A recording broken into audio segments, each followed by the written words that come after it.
بسم اللہ الرحمن الرحیم۔ انس رضی اللہ تعالیٰ عنہ سے روایت ہے کہ نبی کریم صلی اللہ علیہ وآلہ وسلم نے فرمایا، تم میں سے کوئی شخص ایماندار نہ ہوگا جب تک اپنے بھائی کے لیے وہ نہ چاہے جو اپنے نفس کے لیے چاہتا ہے۔ صحیح بخاری، حدیث نمبر 13۔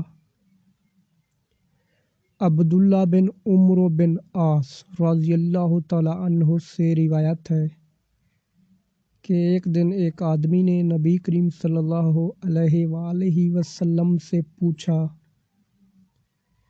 کہ کون سا اسلام بہتر ہے؟ فرمایا کہ تم کھانا کھلاؤ اور جس کو پہچانو اس کو بھی اور جس کو نہ پہچانو اس کو بھی، الغرض سب کو سلام کرو۔ صحیح بخاری، حدیث نمبر 12۔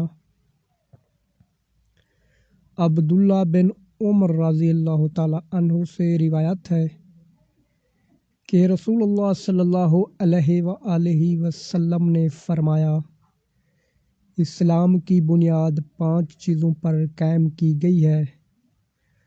اول، گواہی دینا کہ اللہ کے سوا کوئی معبود نہیں اور بے شک محمد صلی اللہ علیہ وآلہ وسلم اللہ کے سچے رسول ہیں، اور نماز قائم کرنا اور زکوٰۃ ادا کرنا اور حج کرنا اور رمضان کے روزے رکھنا۔ صحیح بخاری، حدیث نمبر 8۔ اللہ تعالیٰ سے دعا ہے کہ اللہ تعالیٰ ہمیں ان پیاری حدیث مبارکہ پر عمل کرنے کی توفیق عطا فرمائے، آمین۔